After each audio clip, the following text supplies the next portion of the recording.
Alors, aujourd'hui, on va commencer à réfléchir sur 12 aspects dans le dialogue avec notre Père. Et aujourd'hui, ça va être le premier, que votre prière soit concise. Mais avant ça, je vais vous dire quelque chose. Peut-être au cours de ce carême, nous avons vécu où nous nous sommes unis à Christ, à Jésus-Christ, dans la passion et dans la mort et aussi dans sa résurrection. Avons-nous écouté peut-être le pape François s'adressant à tous pour nous instruire sur cet événement qui ont une répercussion vitale dans nos vies. En marchant avec Jésus-Christ, en le suivant dans la passion, dans sa mort et sa résurrection, nous rencontrons directement sa personne et sa nature divine et sa nature humaine aussi. Il est vrai Dieu, comme l'a reconnu le centurion, et vrai homme. Le voir sur la croix, fragile et blessé à l'extrême, rappeler qu'on ne lui a pas sauté la vie, mais qu'il l'a donnée volontairement, par pur amour total, sans limite, pour chacun de ses frères, nous amène à nous identifier à sa souffrance et à essayer de donner un sens à la souffrance humaine, à laquelle il s'est pleinement uni sur la croix. Seul Dieu fait homme pouvait nous aimer autant et de manière aussi évidente. C'est pourquoi il a choisi cette façon de nous sauver et de nous racheter afin que nous puissions nous identifier à lui et lui permettre, malgré notre cœur dur, de nous prendre dans son cœur miséricordieux pour nous conduire à la vie éternelle comme il l'a fait avec ce voleur également crucifié qui a reconnu sa propre faute et l'innocence unique de Jésus-Christ. Avec lui et avec ceux qui l'ont crucifié, nous nous sommes sentis immédiatement pardonnés. Tout acte d'amour nous surprend, bien sûr, mais aucun ne nous surprend autant que celui de Jésus-Christ. Rien ne peut nous consoler autant que son pardon. Rien ne peut donner un sens à notre vie comme entendre sa voix dans notre cœur. Nous appelons à prendre notre croix et à lui rendre témoignage, sachant qu'il nous ressuscitera et nous présentera à notre Père, notre Abba. Plusieurs d'entre vous m'ont demandé de reprendre, c'est-à-dire de parler à nouveau de la tentation, ce que j'ai fait en réfléchissant sur notre Père. Le Notre Père, quand on dit, ne nous laisse pas entrer en tentation, mais délivre-nous du mal. Amen. À ce propos, je voudrais, avant d'entrer dans l'aspect de la prière qui nous occupe aujourd'hui, rappeler les paroles que le pape François nous a adressées au début du carême à l'Angélus du 21 février dernier. Je le fais parce qu'il nous avertissait en parlant de l'évangile des tentations de Jésus-Christ dans le désert de ce qui suit. La vie du chrétien sur les traces du Seigneur. Vous vous rappelez que le Christ nous a dit, si tu veux venir avec moi, prends ta croix et suis-moi, non? Donc, la vie du chrétien sur les traces du Christ, nous dit le Christ, est une bataille contre l'esprit du mal. Il nous montre que Jésus a volontairement affronté le tentateur et l'a vaincu. Et en même temps, il nous rappelle que le diable a la possibilité d'agir aussi sur nous par ces tentations. Nous devons être conscients de la présence de cet ennemi rusé, intéressé par notre damnation éternelle. Excusez-moi, tu l'as? Ok. Intéressé par notre damnation éternel par notre chèque et nous préparer à nous défendre comme lui, contre lui et à le combattre. La grâce de Dieu nous assure, à travers la foi, la prière et la pénitence, la victoire sur l'ennemi. Mais il y a une chose que je voudrais souligner, dit le pape, dans les tentations. Jésus ne dialogue jamais avec le diable. Jamais. Dans la vie, Jésus n'a jamais eu de dialogue avec le diable. Jamais. Il répète. Dans le désert, il semble y avoir un dialogue parce que le diable lui fait 3 propositions et Jésus répond. Mais Jésus ne répond pas par ses paroles. C'est-à-dire ne répond pas directement le diable avec un raisonnement ou quelque chose comme ça.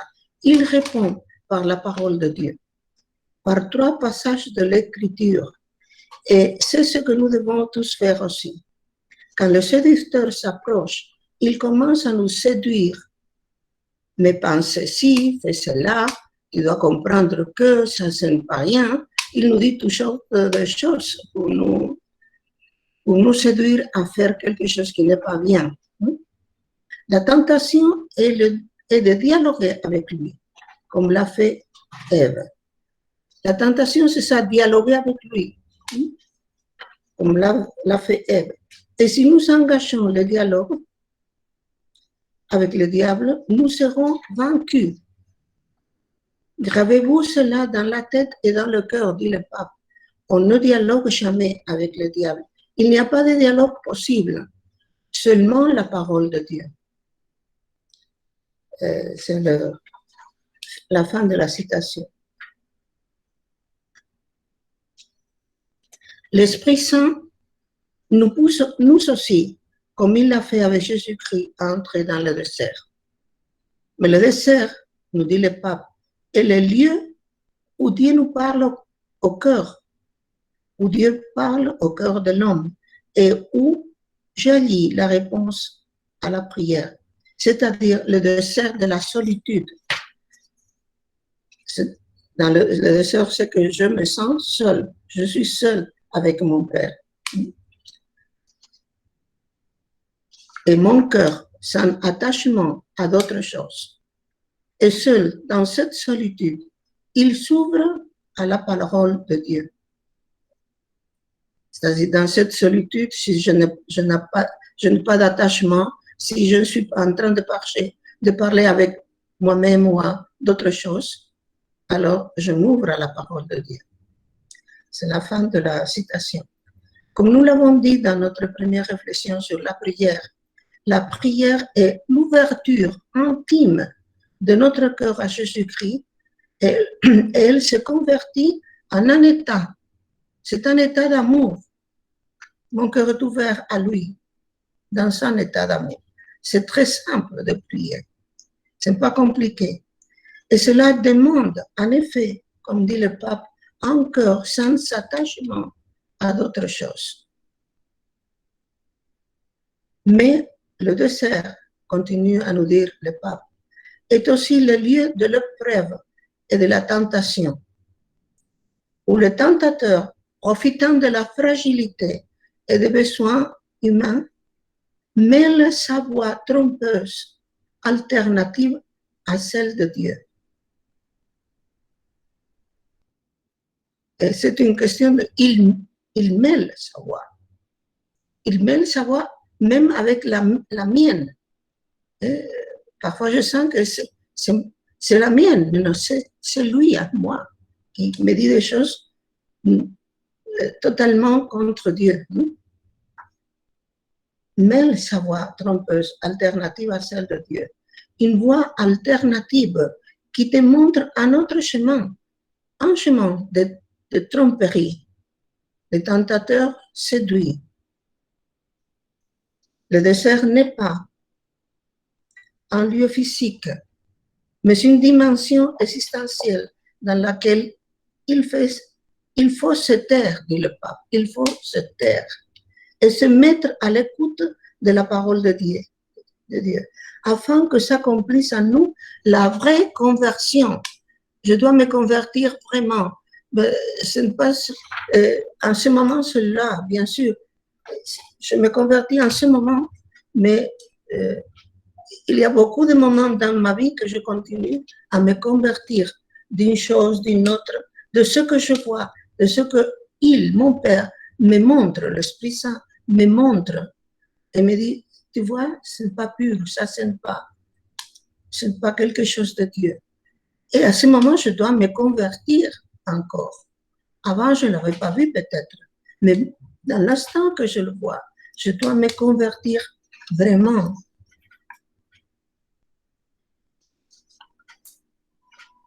N'ayez pas peur du désert. Cherchez davantage des moments de prière, de silence, pour entrer en vous-même. N'ayez pas peur, dit le pape. Nous sommes appelés à marcher dans les voies de Dieu en renouvelant les promesses de notre baptême. Ce n'est pas seulement une fois par an que nous devons renouveler les promesses de notre baptême. C'est chaque fois qu'il me faut le renouveler. Je sens que je dois me confirmer dans son amour, dans ma promesse à renoncer à Satan, à toutes ses œuvres et à toutes ses séductions. L'ennemi est là, tapis, méfiez-vous. Mais ne dialoguez jamais avec lui. Nous nous confions à l'intercession maternelle de la Vierge Marie, nous dit le pape.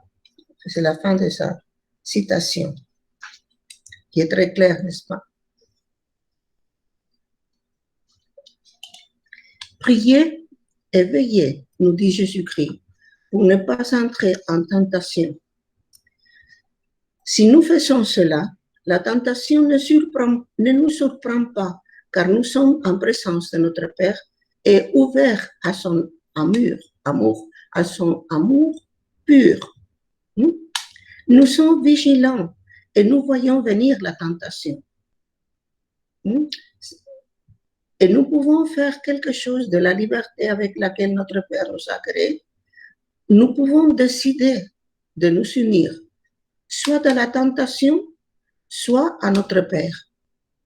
Si nous ne dialoguons pas avec le mal, comme a fait Ève, mais si au contraire, nous faisons offrande de nous-mêmes à notre Père céleste, si nous nous unissons à lui, en ce moment-là, précisément, en ce moment, quand le mal veut nous piéger, lui, notre Père, nous donne une grâce qui est une inclination, il m'incline à l'amour de lui, une inclination, une grande force, une impulsion, une énergie puissante pour ne pas tomber précisément dans cette tentation, mais pour agir dans la direction opposée, dans la direction de la grâce, la direction de l'amour, la direction de la voix de Dieu que je perçois dans la prière.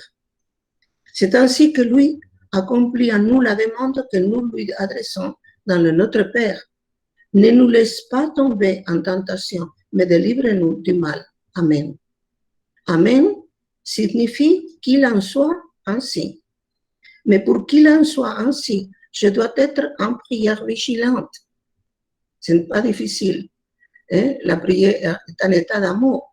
Si j'aime quelqu'un, je connais comment est-ce que si j'ai un enfant, je suis dans un état d'amour pour mon enfant et ouverte à lui, à son amour, à ce qu'il a besoin, à son... Donc, par exemple, s'il va tomber, je suis attentive, je le prends. Ce n'est pas difficile, ça. C'est ce qui est propre de l'amour, être vigilant, être attentive, mettre mon attention dans la personne que j'aime.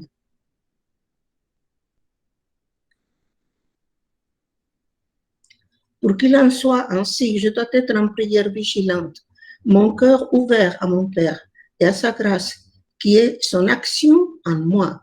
La grâce est son acte, son action en moi.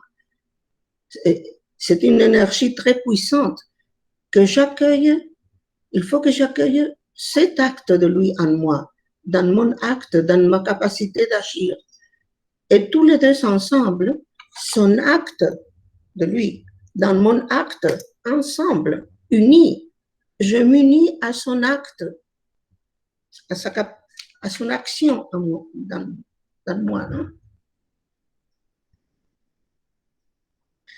Et tous les deux ensemble, son acte dans le mien et moi dans le sien, nous agissons unis ensemble dans le sens divin, c'est-à-dire dans le sens de la voix de Dieu que je perçois dans le silence de mon état de prière, mon état d'ouverture à son amour avec un cœur pur, ou plutôt un cœur qui désire être pur, un cœur aimant. Je désire aimer Dieu, même si je ne sais pas comment, je ne sais pas encore comment, même si je sens encore que je ne le fais pas complètement comme je le voudrais et comme je le demande à mon Père. Que moi, Père, je désirerais t'aimer.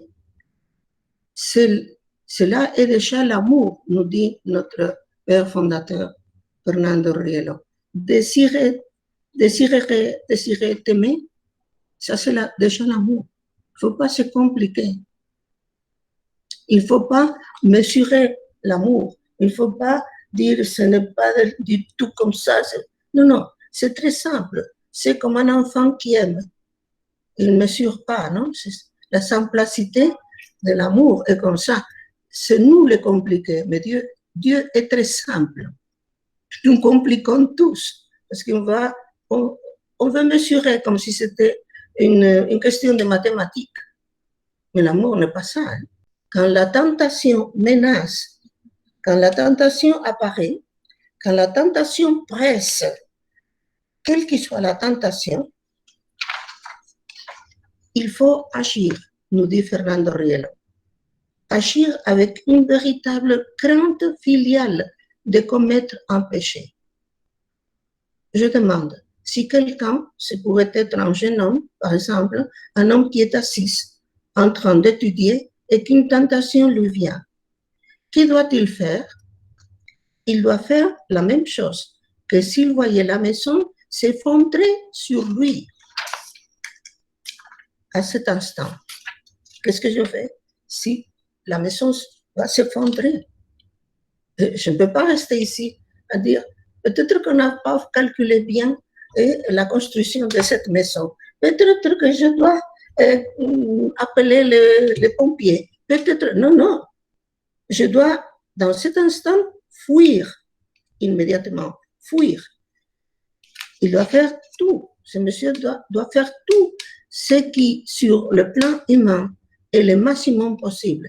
C'est-à-dire qu'il ne doit pas risquer sa vie. Nous dirions ici la peur de perdre la vie. J'aime la vie et je ne veux pas la perdre. Bon. Mais maintenant, c'est la peur, la crainte, la peur du fils qui ne veut pas perdre l'amour de son père. Et ici, nous ne pouvons pas permettre de compromis ni d'invocation miséricordieuse, soi-disant. Mais nous devons nécessairement adopter cette attitude. C'est la terreur de perdre l'amour, la terreur de ne pas gagner tout l'amour que je dois acquérir. Ça, c'est la fin de la citation de Fernando Rielo. Je ne peux pas rester dans la tentation de dialoguer avec celui qui n'est pas mon père, mais tout le contraire. Je dois fuir cette tentation comme je fuis le feu pour ne pas me brûler, pour ne pas m'empêtrer dans ces mensonges, dans cette voie trompeuse et menteuse qui me propose de satisfaire mon orgueil, mon envie, mon égoïsme, etc., en me disant que ça, ce n'est rien, comme si cela n'avait pas un prix vital pour moi. Vital. Et à ce moment-là, je dois m'unir encore plus à mon Abba. Et c'est alors que je sens que je fais l'expérience que notre Père me libère vraiment de la tentation, car il m'a donné une grâce puissante, précisément pour m'unir davantage à lui et pour que je désire faire uniquement sa volonté, comme Jésus-Christ, mon frère, l'a fait tous les jours de sa vie et même le jour de sa mort sur la croix. Là aussi, le diable voulait dialoguer avec lui.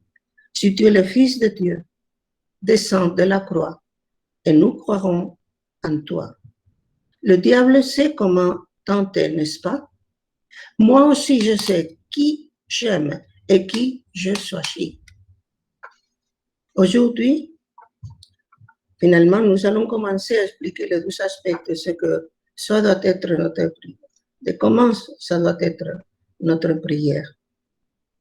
Et c'est Jésus-Christ lui-même qui l'a décrit tout au long de sa prédication.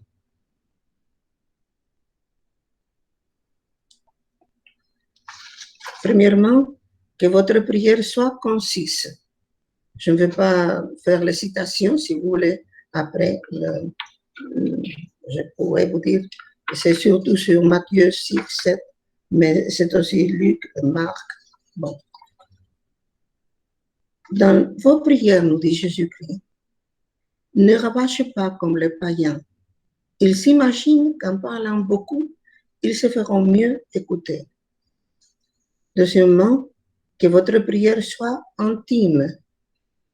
Pour toi, nous dit, quand tu pries, retire-toi dans ta chambre, ferme sur toi la porte et prie ton Père qui est là, dans le secret.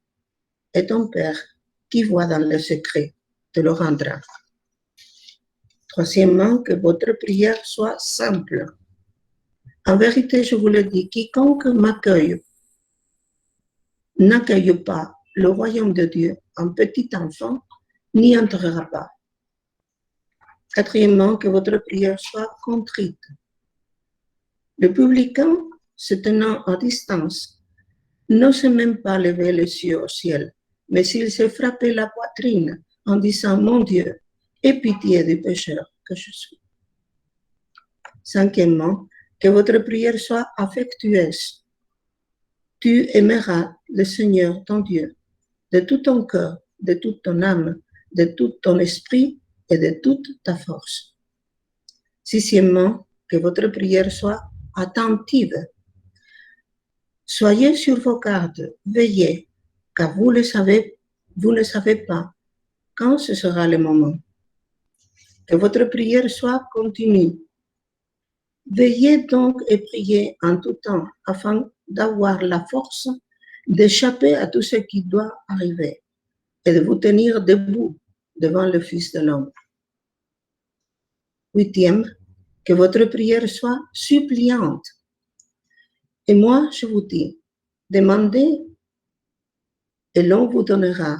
Cherchez et vous trouverez. Frappez et l'on vous ouvrira. Car quiconque demande reçoit, qui cherche trouve, et à qui frappe on ouvrira. Quel est d'entre vous le père auquel son fils demandera un poisson et qui à la place du poisson lui remettra un serpent? Ou encore, s'il demande un œuf, lui remettra-t-il un scorpion? Si donc vous qui êtes mauvais, vous savez donner de bonnes choses à vos enfants, combien plus le Père du ciel donnera-t-il l'Esprit Saint à ceux qui l'ont pris? L'Esprit Saint, vous imaginez, il peut, et en fait, il nous donne l'Esprit Saint, si je lui demande. Neuvième, que votre prière soit taumaturgique. En réponse, Jésus leur dit, ayez foi en Dieu. En vérité, je vous le dis, si quelqu'un dit à cette montagne, soulève-toi et jette-toi dans la mer, et s'il ne cite pas dans son cœur, mais croit que ce qu'il dit va arriver, cela lui sera accordé. C'est pourquoi je vous dis, c'est le Christ lui-même, Dieu lui-même qui nous dit, tout ce que vous demanderez en priant, croyez que vous l'avez déjà reçu, et cela vous sera accordée. 10e, que votre prière soit miséricordieuse. Podrías abrir un poquito la ventana. Fait un peu chaud ici, c'est pour ça que je dis. Eh bien, moi, je vous dis, aimez-vous, aimez vos ennemis et priez pour vous, vos persécuteurs. 11e, que votre prière soit apostolique. Ainsi, votre lumière doit-elle briller devant les hommes, afin qu'ils voient vos bonnes œuvres et glorifient votre Père qui est dans le ciel. Vous voyez, nous tous, nous sommes appelés à être des apôtres de lui. 12e, que votre prière soit filiale. Et quand vous êtes debout en prière, si vous avez quelque chose contre quelqu'un, remettez-lui afin que votre Père qui est aux cieux vous remette aussi vos offenses. Bon, ça c'est les 12 points que nous allons traiter dorénavant. Ces 12 points que notre Père fondateur a recueillis dans l'Évangile pour les missionnaires identiques et qu'il a appelé code de prière sont des propriétés que doit avoir notre prière, comme nous les a révélées Jésus-Christ, et qui, se contenant les unes les autres, constituent notre état de prière. Le caractère concis, intime, simple, contrite, affectueux, attentif, continu, impétrant, thaumaturgique, intercesseur et apostolique, tout est dans le caractère filial. Si nous vivons vraiment l'état filial de notre prière, voyez comme des enfants de notre Père Céleste, toutes les autres propriétés sont également vécues dans cet état filial. Il en va de même pour toutes les vertus. Une seule vertu englobe toutes les autres. Celui, par exemple, qui est vraiment humble est aussi généreux, diligent, magnanime, patient, etc. De même, celui qui vit l'état de contrition dans sa prière, par exemple, vit aussi l'état affectueux, attentif, intime, simple, filial, etc. Chacun de nous peut choisir une propriété de ce code de prière et la vivre de toutes ses forces et verra qu'il vit par grâce, parce que la prière est une grâce, c'est un don de Dieu, qu'il vit par grâce un état de prière qui implique toutes les autres propriétés, et en particulier la propriété filiale qui caractérise les chrétiens qui veulent vivre l'Évangile. Chacune de ces propriétés de l'état de prière est définie par les paroles de Jésus-Christ et illustrée par des tests du magistère, des tests des saints, de la vie des saints et de notre Père fondateur. Leur seul but est que notre esprit atteigne le même état de prière du Christ au Père dans l'Esprit Saint. Comme dit Saint Paul, c'est lui, c'est le Christ qui vit en moi. Nous sommes appelés à être un autre Christ, chacun de nous. Et si c'est comme ça, nous devons avoir par grâce cet état de prière que nous voyons dans le Christ.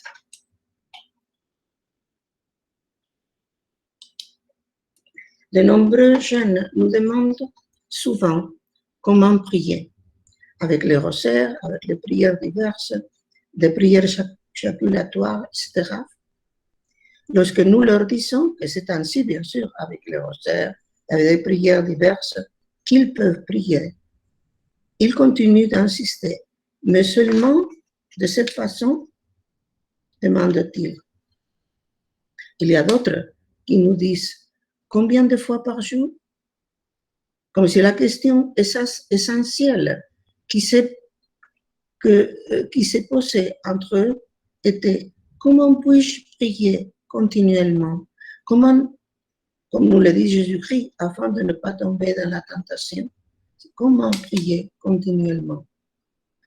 Les disciples avaient également vu les païens répéter des phrases, les mêmes pendant une demi-heure et certains d'entre eux les mêmes phrases à plusieurs moments différents de la journée. Aujourd'hui, On constate également dans certaines religions asiatiques que les gens portent de nombreuses petites boules enfilées comme une sorte de chapelet avec lesquelles ils comptent les fois où ils ont dit une très courte prière ou une éjaculation dans la journée. Aujourd'hui, je veux dire actuellement, si nous allons à Jérusalem, nous verrons les Juifs, c'est qu'on dit orthodoxes, les Juifs orthodoxes, dans la rue, marchant d'un endroit à l'autre, se déplaçant selon leur occupation, portant un petit livre dans leurs mains. Nous, c'est un téléphone portable, des jeux vidéo ou des messages ou des réseaux sociaux. Ils lisent les textes sacrés en marchant afin de prier toujours, c'est-à-dire que leur prière soit plus ou moins continue. Nous les voyons également sur le mur du temple, priant avec des mouvements comme ça. Hein? On le voit à la télévision aussi, lorsqu'on... des mouvements comme ça, de va et bien, pour prier avec tous vos sons, comme dit l'Écriture. Les disciples ont vu que Jésus-Christ ne faisait pas cela, et ils ont observé qu'il priait surtout la nuit, car pendant la journée, il se consacrait normalement à les former, eux, qui étaient des psychologies très différentes et dont la formation intellectuelle était également différente. En outre, le Christ prêchait quotidiennement aux foules, guérissait les malades et faisait du bien à tous. Les lépreux, les sourds, les aveugles, les paralysés. Il libérait de beaucoup de démons. Et bien sûr, il a révélé à tous que nous avons un Père qui est Dieu et qui nous aime comme personne ne nous a jamais aimés. Jésus-Christ ne leur a pas appris à faire des mouvements ou à regarder en haut ou en bas, car le royaume des cieux est en chacun de nous, nous dit-il. Là où habite notre Père, qui est saint. C'est ainsi qu'il nous a enseigné à tous, que nous devons avoir une conscience filiale, une conscience que nous sommes tous les enfants d'un même Père qui est Dieu, qui nous appelle à être comme lui, saint. Ou ce qui revient au même, à être parfait dans l'amour. Non pas parfait en quelque chose d'autre, mais parfait en charité, en amour divin. Et cela n'est possible que par sa grâce, nous le savons bien. Et lorsque les disciples lui ont demandé, apprends-nous à prier, Jésus-Christ leur a enseigné le Notre Père. Une prière pleine de tendresse et d'amour divin, où chaque être humain demande à son Père Dieu, son Abba, son Papa, ce qui lui est essentiel en tant qu'enfant de Dieu qu'il est.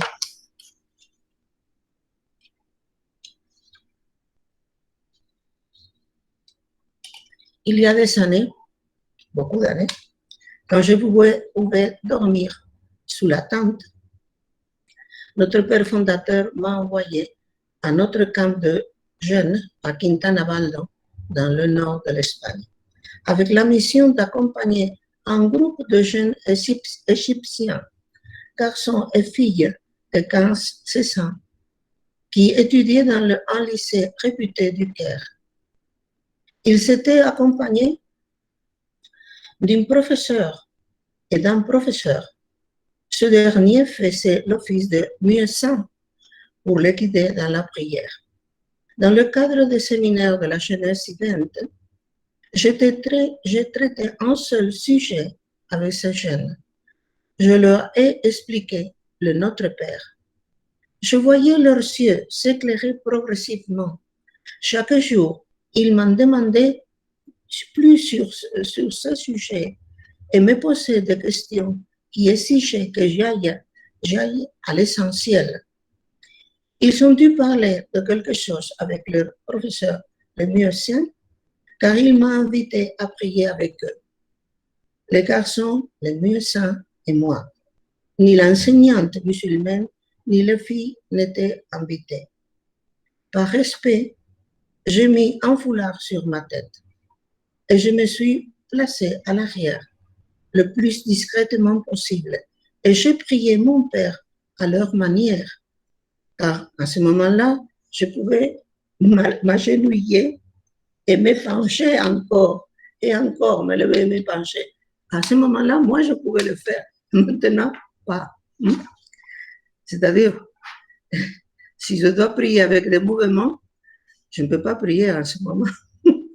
Heureusement que le Christ ne m'a pas exigé des mouvements. Le lendemain, je les ai invités à assister à la messe célébrée dans le camp. Ils sont tous et toutes venus. Lors de la session suivante, même le musicien, aussi la professeure, tous, le fille, le garçon, tous sont venus à la messe. Lors de la session suivante sur le Notre Père, les jeunes m'ont demandé de leur écrire le Notre Père. Je leur ai écrit en anglais la langue que nous utilisions pour communiquer. Ils se sont tous exclamés en la lisant et en se souvenant de la signification. Quelle belle prière! Ils l'ont traduite en arabe et me l'ont donnée en cadeau. Aujourd'hui, des années après, certaines viennent encore nous rendre visite dans notre maison à Madrid, ici. De temps à autre, l'un d'eux apparaît. Il vient, par exemple, s'il doit aller en France à faire quelque chose, il prend un autre avion pour venir ici. C'est-à-dire, c'est vraiment émouvant. Après tant d'années, ils viennent. J'ai pas dit nous rendre visite pour nous saluer. Et ils nous appellent frères, sœurs. Ils nous embrassent et nous disent ma sœur, tu es ma sœur. Nous sommes tous des enfants du même Père Dieu. Ils regrettent juste de ne pas pouvoir dire cela dans leur pays. Je dis maintenant, je suis libre de pouvoir le dire. Je ne peux pas le dire en Égypte. Pour moi, c'est la preuve que malgré ce qu'on nous a peut-être enseigné depuis notre enfance, par exemple, il y a des personnes qui ont reçu un enseignement en disant nous ne sommes pas de frères, non, ni de fils de Dieu. Moi, je me rappelle une fois, j'étais en train de visiter un médecin, j'attendais, et il y avait une jeune aussi à mon côté, et elle m'a commencé à dire ce qu'elle avait. Et elle avait quelque chose qui pouvait être très malin. Non? Et je lui ai dit, heureusement que nous sommes tous des enfants de Dieu. Et elle m'a regardé, elle m'a dit, non, nous sommes des esclaves. Elle m'a dit. J'étais sur le point de pleurer parce que ça me faisait vraiment, ça me faisait mal de penser qu'elle était en train de penser qu'elle était une esclave de Dieu. Elle était musulmane, bien sûr. Bon, pour moi,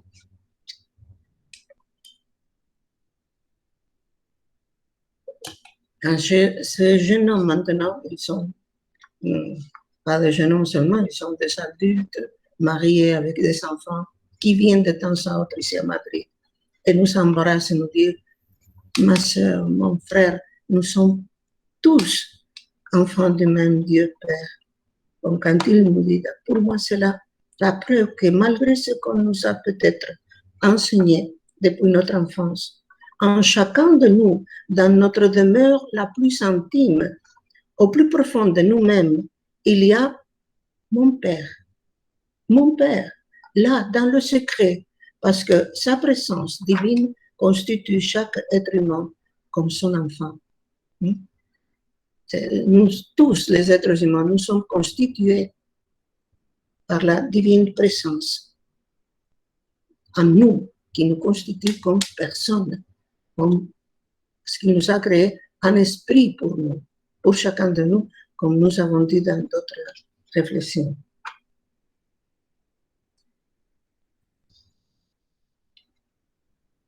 Et le Christ nous dit, et quand vous priez, ne soyez pas comme les hypocrites. Ils aiment à se tenir debout dans les synagogues et au carrefour pour bien se montrer aux hommes quand ils prient. Amen, je vous le déclare. Ceux-là ont reçu leur récompense. Mais toi, quand tu pries, retire-toi dans ta pièce la plus retirée.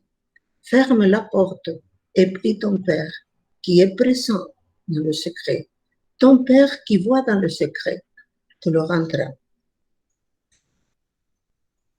Jésus-Christ a enseigné aux apôtres cette prière du Notre Père, non seulement les mots, mais aussi son sens filial et familier, non seulement d'adoration du Père, son sentiment d'adoration du Père en esprit et en vérité. Également, ce que doit être nos dispositions d'esprit, notre façon de nous adresser au Père, notre attitude, notre état de prière. Et c'est ainsi que ces 12 aspects que le Christ a décrits et expliqués nous ouvrent un nouvel horizon dans notre relation avec Dieu. L'horizon de notre filiation divine réelle, intime, irremplaçable trésor de notre vie.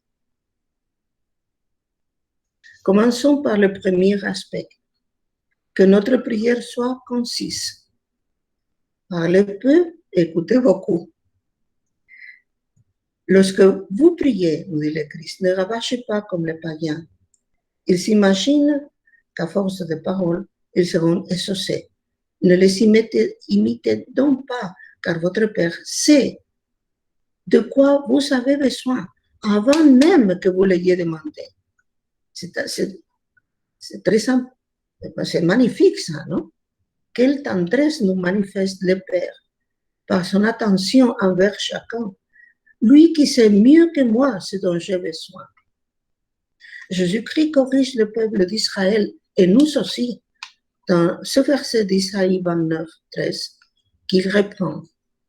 Isaïe a bien prophétisé à votre sujet quand il a dit « Ce peuple m'honore de lèvres, mais son cœur est loin de moi.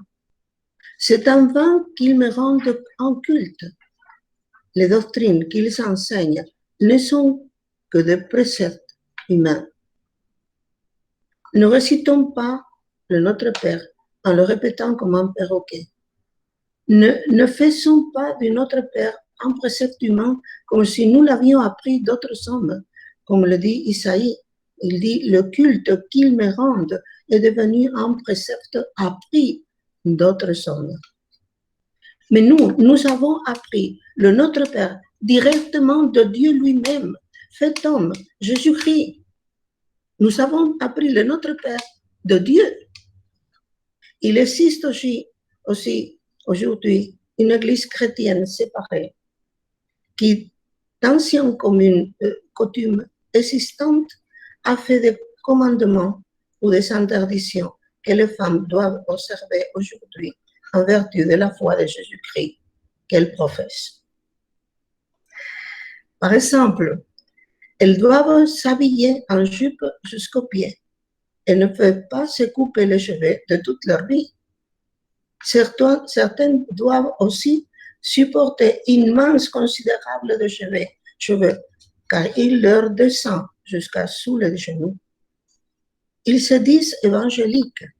Et moi, je pose la question. Où dans l'Évangile, dans sa bonne nouvelle, le Christ parle-t-il de choses pareilles? Comment peut-on oser imposer, au nom de la foi dans le Christ, des préceptes d'hommes? Le Christ lui-même a fait de notre prière un acte de liberté sublime. Notre prière est libre. Il dit, l'heure vient où vous n'irez plus sur cette montagne, ni à Jérusalem pour adorer le Père. Vous adorez ce que vous ne connaissez pas. Nous, nous adorons ce que nous connaissons, car le salut vient de Juifs. Mais l'heure vient, et c'est maintenant, au moment où le Christ est entre nous, et c'est maintenant où les vrais adorateurs adoreront le Père en esprit et en vérité. Tels sont les adorateurs que cherche le Père. Dieu est esprit, et ceux qui l'adorent, c'est en esprit et en vérité qu'ils doivent l'adorer. Comme nous avons dit à plusieurs fois, mon Père Céleste crée un esprit pour chacun de nous au moment de notre conception. Et nous infuse cet esprit. Et il se présente dans cet esprit. Et sa présence constitue mon être, me constitue comme personne. Bon, c'est pour ça que je peux adorer mon Père en esprit. Lui étant aussi un esprit infini, moi fini, mais en esprit.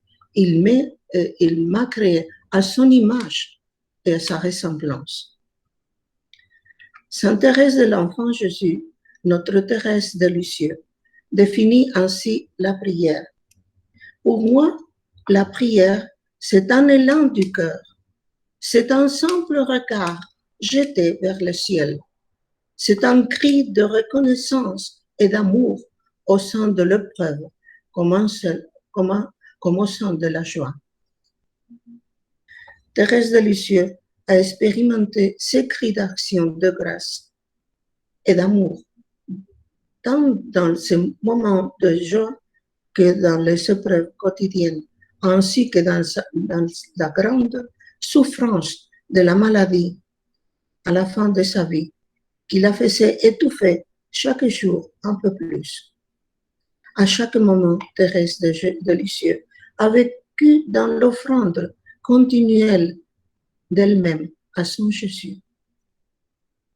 La simplicité de cette prière, qui préfère le silence avec lequel Dieu se communique à ses enfants, est le signe de la profondeur de notre communication, habituellement entravée aussi, bien par des paroles inutiles que des argumentations compliquées. Fernando Rielo, notre fondateur, affirme « Le silence de Dieu est le meilleur des discours ». Et il nous dit aussi « La communication avec Dieu ne se caractérise pas par le bavardage, mais se caractérise par ce monde de silence que Saint Jean de la Croix qualifiait de sonore. Et ce silence, fin de la citation, Fernando Rielo, et ce silence n'est évidemment pas le silence du tombeau, non plus celui de l'individualisme ou du manque d'éducation au sujet de notre filiation divine, quand une personne ne répond tout bonnement pas à la salutation qu'on lui adresse sous prétexte de ne pas avoir été auparavant présenté. Le silence dont il s'agit ici est tout autre. Il est bien différent parce que c'est le silence de l'amour, du pur amour uniquement. Ce silence devient éloquent dans le cœur. En Occident, le cœur fait référence à la vie affective. Pour les Hébreux, cependant, c'est l'intérieur de l'homme où notre Père se rend présent, où nous entendons le murmure de ses pas, comme nous entendons le bien-aimé lorsqu'il s'approche de nous. C'est dans le cœur que nous entendons sa voix, un silence sonore qui prend parfois l'expression de l'indicible et de l'inoubliable. C'est ainsi, en effet, qu'il ne veut pas que nous oublions ce à quoi il nous appelle. Passe à ces chemins qui sont les nôtres, mais au chemin que mon Père prépare avec amour pour moi. Pas à ces projets qui sont les miens. Je dois abandonner mes projets pour m'unir à ceux de mon Abba. comme nous le dit Isaïe encore. Et cette volonté inoubliable ne s'entend pas au milieu de bavardages, mais dans le silence que lui, mon Père, fait résonner dans mon cœur pour moi. Bon, merci beaucoup pour votre attention dans ce long réfléchissement. Merci beaucoup.